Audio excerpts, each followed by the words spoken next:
जय महाकाल दोस्तों आज रविवार को 19 जनवरी को मैं नेक्स्ट वीक के लिए जो मार्केट आउटलुक है, जो मेरी स्टडी है, जिस तरीके से मैं एनालिसिस कर पा रहा हूँ, वो विचार मैं आपके साथ में इस वीडियो में जिस तरीके से हर संडे को वीडियो लाने का प्रयास करता हूँ वैसे ही आज कर रहा हूँ। तो कल से जो सप्ताह शुरू हो रहा है 20 जनवरी 2025 से 25 जनवरी 2025, ये सप्ताह का मार्केट आउटलुक रहेगा।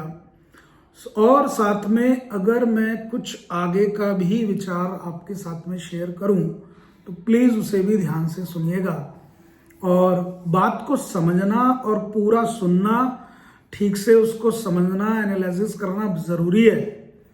क्योंकि हम अगर उसको ठीक से एनालिसिस नहीं करेंगे, ठीक से उस बात को नहीं समझेंगे, कुछ भी हमने उसको गलत एनालिसिस कर लिया या आप उसको अलग तरीके से इंटरप्रेट कर पाए तो गड़बड़ हो जाती है बाजार में, और फिर वो गड़बड़ हमें लॉस के रूप में दिखाई देती है, और जो कि बहुत ही बेकार है।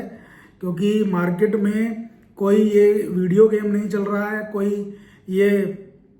कोई स्पोर्ट्स की बात नहीं हो रही है यहाँ पे कि इतने पॉइंट आपने अर्न करे या इतने पॉइंट आपने लूज करे। यहाँ पे डायरेक्ट आपका पैसा ही स्वाह होता है। इसलिए यहाँ पे समझना, सुनना, इसको एनालिसिस करना दोस्तों ज़रूरी है।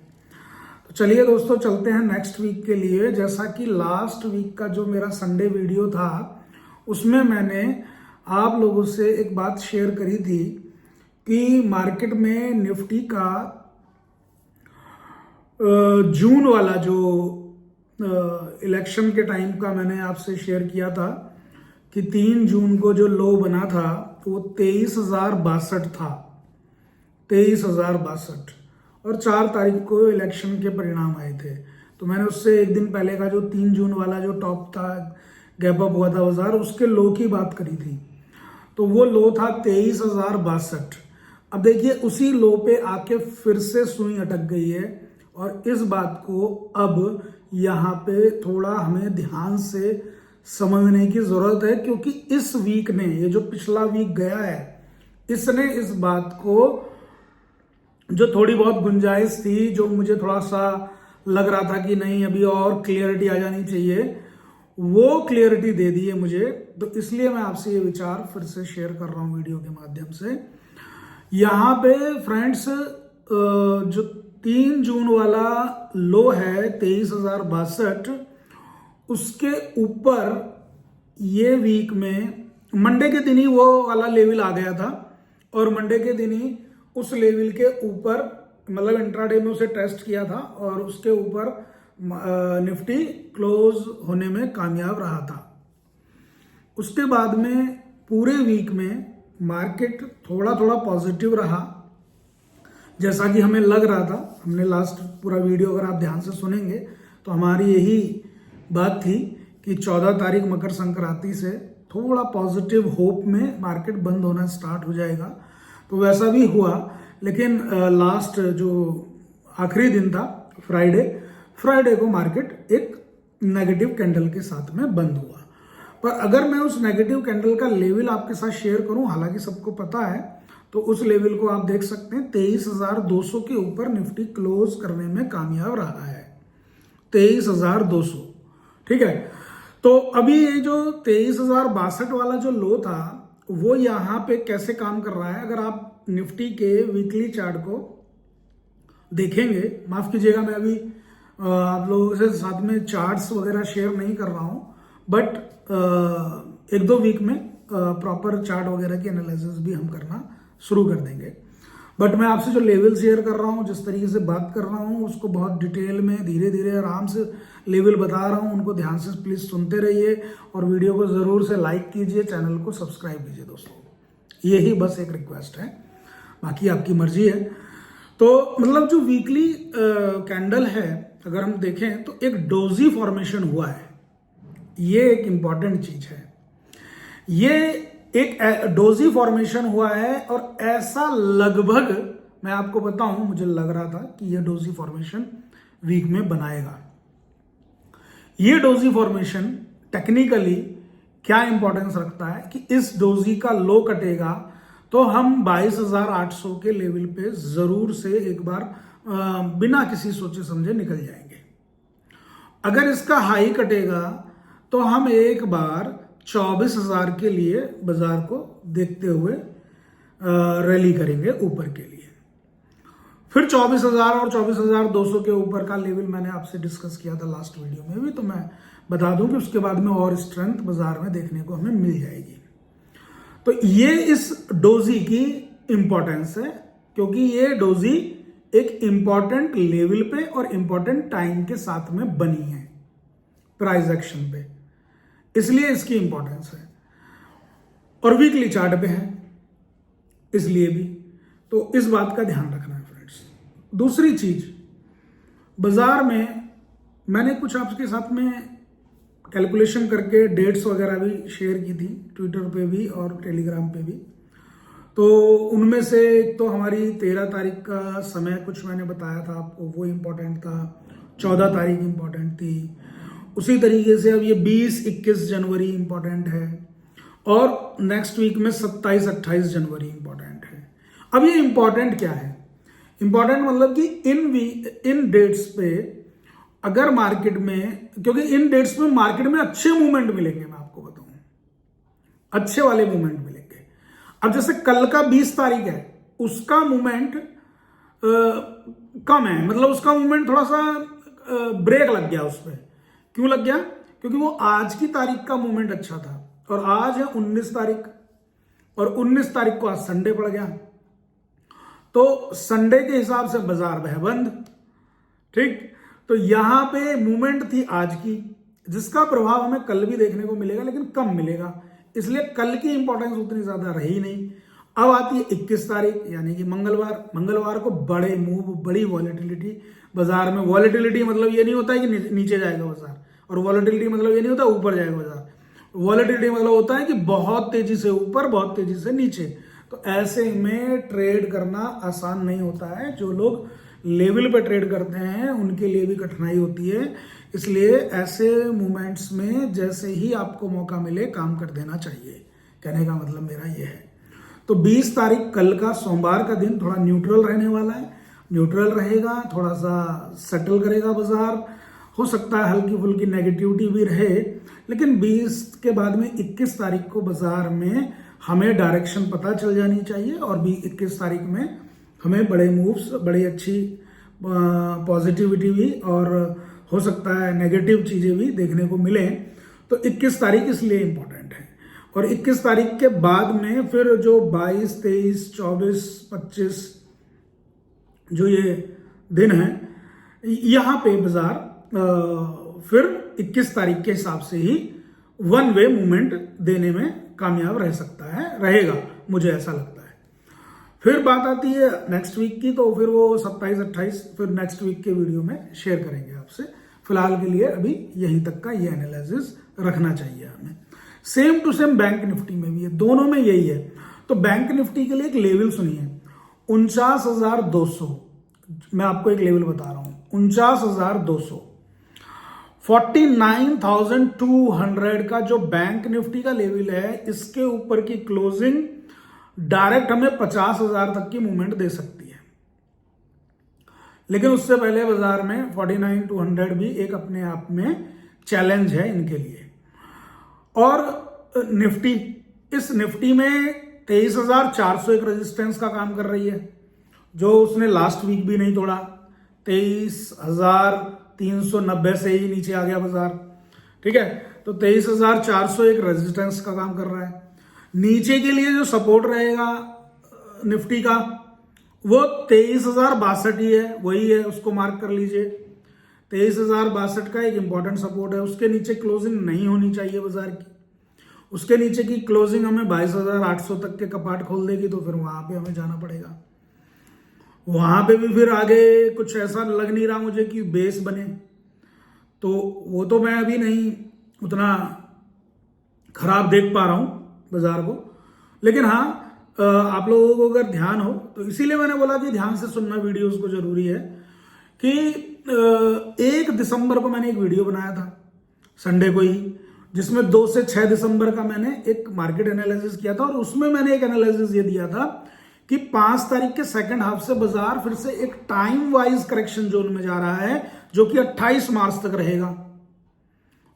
5 दिसंबर 2024 से 28 मार्च 2025। ट्विटर पे भी वो लेवल्स एंड वो टाइमिंग वगैरह मैंने शेयर करी आपको। इसलिए ये सब चीजें जरूरी होती हैं। बार बार एक ही चीज को रिपीट करने से मुझे भी ऐसा लगता है कि यार बार बार क्यों ये चीजें मैं रिपीट कर रहा हूँ, ऐसा लगे लोगों को कि पता नहीं क्यों बार बार रिपीट करते रहते हैं, ये हमें मालूम तो है। लेकिन बहुत लोगों को जैसे आज वीडियो कर रहा हूं तो इसमें सुनेंगे अच्छा ऐसा बोला था, जरा देख लें फिर वो वीडियो, तो एक बार उस वीडियो को भी जाके देखें।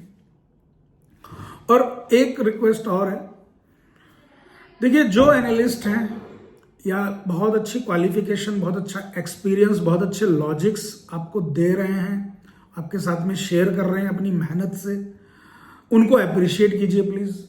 और जो बस कुछ भी बोल दिया, किसी का भी सुन लिया, कुछ कर लिया, ऐसे आपको पैनिक कर रहे हैं, खुद पैनिक हो रहे हैं, प्लीज दोस्तों इन सब चीजों को इग्नोर कीजिए, क्योंकि मिस इन्फॉर्मेशन का जमाना बहुत है। तो ऐसा कुछ है नहीं कि भाई जो लोग इतना गंदे से गंदा बोल के उसको चीज को अननेसेसरी डरा रहे हैं, वो ऐसा नहीं है।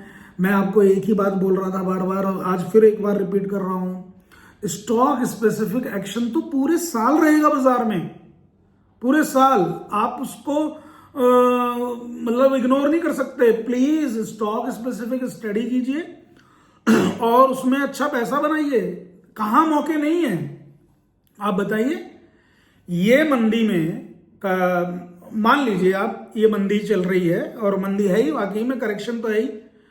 तो ये करेक्शन में नवंबर मंथ में, दिसंबर मंथ में, जनवरी मंथ में अभी क्या स्टॉक्स में अच्छी परफॉर्मेंस नहीं आई? आप सोचिए, क्या स्टॉक्स ने आपको अच्छी परफॉर्मेंस नहीं दी है ना? तो आप क्यों जबरदस्ती सिर्फ मार्केट के नंबर्स पे आप अपना फोकस कर रहे हैं और मार्केट के नंबर से व्यू बना ले रहे हैं? मुझे याद है कि लास्ट ईयर 2024 में मैंने एक स्टॉक दिया था LTTS, और LTTS में मैंने ये कहा था कि ये यहां से 9,000 8,000 तक के टारगेट्स बहुत आराम से दे देगा 1-1.5 साल में, ऐसा मैंने बोला। तो पलट के एक भाई साहब ने मुझे फोन किया, बोला सर अब मार्केट तो आप बोल रहे हो कि नीचे जाएगा, मार्केट तो मंदा जाएगा बोल रहे हो आप, टीवी भी बोल रहा है, ये भी बोल रहा है, वो भी बोल रहा है, फिर आप LTTS कैसे जाएगा? अरे भाई तो मार्केट के तरीके से चलेगा, LTTS अपने LTTS की तरफ से चलेगा। तो अभी ये मंदी में भी अगर आप देखोगे आज की डेट में, पिछले 2-3 दिन की कितनी भयंकर, कितनी बढ़िया, कितनी पॉजिटिव मूवमेंट है LTTS में। 5,200 के ऊपर LTTS आज भी ट्रेड कर रहा है और मार्केट खराब है। मैं आपको एक बार, मैं तो देख पा रहा हूं, मैं आपसे शेयर नहीं कर रहा हूं, और मैंने LTTS का चार्ट खोल दिया है। 5,373.95 यानी कि 5,300 के ऊपर मार्केट में LTTS ट्रेड कर रहा है। और एक तरीके से अगर हम इसका वीकली चार्ट देखें तो एक ट्रायंगल का ब्रेकआउट होने के लिए भी बेकरार है ये। तो वीकली चार्ट पे वो भी एक बड़े टारगेट्स के लिए भी LTTS तैयार है। तो मैं यहाँ पे बाइंग रिकमेंडेशन नहीं कर रहा हूँ, कोई आपको यहाँ पे स्टॉक बता नहीं रहा हूँ, मैंने एक एग्जांपल दिया। और आप कह सकते हैं कि मैं LTTS की यहाँ पे पॉजिटिव मूवमेंट की तारीफ कर रहा हूँ, आप कह सकते हैं, आप ले सकते हैं, वो आपका अपना निजी फैसला होगा। लेकिन हाँ ये बात तो है कि यहाँ पे मार्केट खराब में हिंदुस्तान कंस्ट्रक्शन ने, HCC ने अपना एक बेस फॉर्मेशन बनाया है और आज 34 रुपए 88 पैसे के ऊपर चल रहा है। बाजार अपना काम कर रहा है ना। तो इसलिए फ्रेंड्स यहां पे एक रिक्वेस्ट है कि ये पूरा साल, एक बार नहीं 50 बार ये बात बोल चुका हूं, ये पूरा साल ट्रेडिंग के लिए बहुत बढ़िया साल है। ट्रेडर्स यहां पे बहुत अच्छा पैसा बनाएंगे, बशर्ते वो ट्रेडर हो, डिसिप्लिन में अपनी ट्रेडिंग करें, उनको स्टॉक फाइंड आउट करना आता हो। स्टॉक फाइंड आउट करने के लिए 1 साल 2 साल के एक्सपीरियंस, 3 साल के एक्सपीरियंस से काम नहीं चलता है।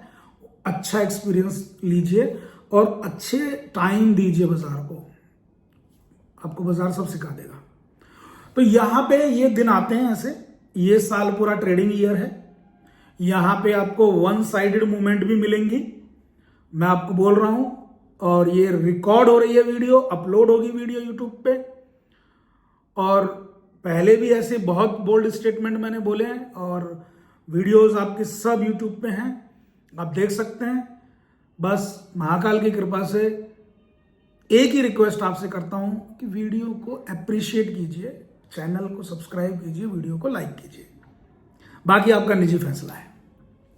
मैक्सिमम लोग चैनल पे आते हैं, वीडियो देखते हैं, निकल जाते हैं। अरे सब्सक्राइब ही कर लो यार, जब आपको बार बार ही देखना है, हमें भी अच्छा लगेगा, कॉन्फिडेंस बढ़ेगा हमारा भी, मतलब एक आपको बात करने के लिए और अच्छा प्रेजेंटेशन दें और अच्छी स्टडी निकाल के लाएं। बस ये रिक्वेस्ट है और कोई बात नहीं है। तो यहाँ पे वन साइडेड मूवमेंट भी बाजार देगा, ऐसी बात नहीं है।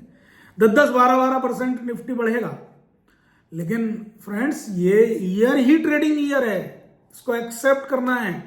मैं एक्सेप्ट कर चुका हूं, जितनी जल्दी जो एक्सेप्ट कर लेगा वो यहां पे अच्छा काम कर लेगा ये साल। लॉजिक मत लगाइए कि बाजार गिरेगा तो ये स्टॉक भी गिरेंगे, वो स्टॉक भी गिरेंगे।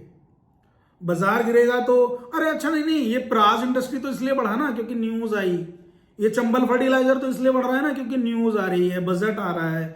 तो आ रहा है तो क्या दिक्कत है, कैश करो ना मार्केट को। जब बजट के टाइम पे आपको पता है रेलवे स्टॉक्स में मूवमेंट आती है, फर्टिलाइजर स्टॉक्स में मूवमेंट आ रही है, आती है, एथेनॉल में मूवमेंट आई है, तो उसको कैश करने में, उसमें ट्रेड फाइंड करने में क्या जा रहा है? ऐसे ही होगा, ऐसे ही होगा ना। तो ऐसे ही ट्रेडिंग चलती है।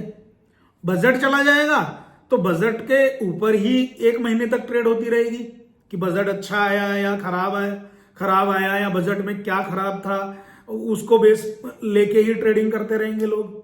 तो बुराई क्या है, इसीलिए बोल रहा हूं ट्रेडिंग करिए। उसके बाद में फाइनेंशियल ईयर दूसरा स्टार्ट हो जाएगा मार्च के बाद में, फिर उसके बेस पे कुछ ट्रेडिंग, कुछ मैंडेट आएंगे एफपीआई, एफआईआई के। ऐसे ही चलता है दोस्तों, हर साल का है ये सिस्टम। फिर मानसून की बारी आ जाएगी, मानसून अच्छा है जी या मानसून खराब है जी, ये फलाना ढिमका। उसके बाद फेस्टिवल सीजन आ जाएगा, ठीक है। फेस्टिवल सीजन के बाद में वेडिंग सीजन आ गया जी, वेडिंग सीजन होने के बाद में जी क्रिसमस, एफआईआई घर को चलेगे जी, इसलिए बाजार गिर रहा है जी, इसलिए बाजार बढ़ रहा है जी, न्यू ईयर सेलिब्रेशन में बढ़ रहा है जी। ये हर साल का ड्रामा है, ये हर साल की साइकिल है। तो बड़ा इजी भी है, जो मैंने बात बोली है इसको एक बार गंभीरता से समझने का काम है आपका, आप इसको समझिए मैं क्या बोल रहा हूं। तो प्लीज ट्रेडिंग के ऊपर फोकस कीजिए और ट्रेडिंग कीजिए। जो आप निवेशित हैं, एक मेरा अपना अनुभव है, अपने निवेश को डिस्टर्ब मत कीजिए। ये साल एक्यूमुलेशन का ईयर है और एक्यूमुलेशन वाले ईयर में फ्रेंड्स इन्वेस्टमेंट रोकी नहीं जाती है, इन्वेस्टमेंट को कंटिन्यू किया जाता है या इन्वेस्टमेंट को बढ़ाने का विचार किया जाता है, ठीक है। तो जो भी इन्वेस्टमेंट आप कर रहे हैं, मेटल्स में कर रहे हैं या म्यूचुअल फंड्स में कर रहे हैं या स्टॉक्स में कर रहे हैं, तो please never stop your investment, ठीक है। ये मेरा व्यक्तिगत विचार है, बाकी आपकी अपनी मर्जी है। फिलहाल के लिए बात बहुत हो गई, वीडियो लंबा हो गया, लेकिन मैंने आपको बहुत अच्छे से इसमें डिस्कस किया है। तो मेरे को ये लगता है नेक्स्ट वीक कि बाजार एक दिशा पकड़ेगा और अभी पॉजिटिविटी है, इसलिए सेल ऑन राइज करने का प्रयास नेक्स्ट वीक नहीं करना है, बाय ऑन डिप करने का प्रयास हमें करना है। नीचे का लेवल आएगा तो हमें खरीदारी करनी है और हमें ट्रेड करना है नेक्स्ट वीक। ओवरऑल मैं कहूंगा मार्केट पॉजिटिव है, मार्केट में नेगेटिविटी नहीं है। नेगेटिविटी सिर्फ इतनी है कि अभी कॉन्फिडेंस नहीं आया है मार्केट में, बस इतनी नेगेटिविटी है। तो फ्रेंड्स यही मेरा लेवल और यही मेरा विचार था। निफ्टी में फिर से एक बार सुन लीजिए, 23,062 का सपोर्ट रहेगा और ऊपर के लिए 23,400 का रेजिस्टेंस रहेगा। इस बीच में मार्केट ऊपर निकलता है तो फिर मार्केट में फर्दर अपसाइड 23,750 और 23,800 देखने को मिलेंगी। 23,800 के ऊपर हमें 24,200 तक के लेवल देखने को मिलेंगे। और निफ्टी के बाद में बैंक निफ्टी की बात करें तो 49,200 का रेजिस्टेंस है, वहां से क्रॉस करता है तो 50,000 तक के लिए हमें देखने को मिल सकती है अपसाइड। अब इसके अलावा एक चीज और समझिए, इन्फोसिस के जो रिजल्ट थे बड़े नेगेटिव थे, अच्छे रिजल्ट नहीं आए, माहौल खराब कर दिया आईटी सेक्टर का उसने। ठीक है, एक्सिस बैंक को ले गया, उसके भी रिजल्ट अच्छे नहीं आए। तो आप ये देखिए कि कोई पर्टिकुलर सेक्टर पे आप दाव लगाओ, वो ठीक नहीं है। इसलिए मैंने बोला स्टॉक स्पेसिफिक। अब आईटी का ही एलटीटीएस है, मैं बोल रहा हूं ये अच्छा है, इसमें मूवमेंट है। आईटी वीक होने के बावजूद भी ये मूवमेंट दे रहा है। ठीक है, बैंकिंग में एक्सिस बैंक ने इस तरीके का काम कर दिया, कोटक बैंक अपनी मूवमेंट दे रहा है। तो बात को समझने का प्रयास कीजिए, स्टॉक स्पेसिफिक रहिए इस साल, सेक्टर के चक्कर में मत पड़िए इस साल। यही सेक्टर मतलब सारे भागेंगे ना, सेक्टर को कौन आउट परफॉर्म करेगा? स्टॉक। इसलिए स्टॉक स्पेसिफिक जरूरी है। तो फ्रेंड्स, ये सब बातें थी, डिटेल में मैंने कर दिया, थोड़ा सा वीडियो लंबा हुआ है, माफी चाहूंगा, लेकिन ये मेरे को लग रहा था कि ये सब बातें आपसे शेयर करनी है। तो मिलते हैं नेक्स्ट वीडियो में। आप तब तक के लिए चैनल को सब्सक्राइब कीजिए, वीडियो को लाइक कीजिए। दोस्तों अपना ध्यान रखिए। जय महाकाल।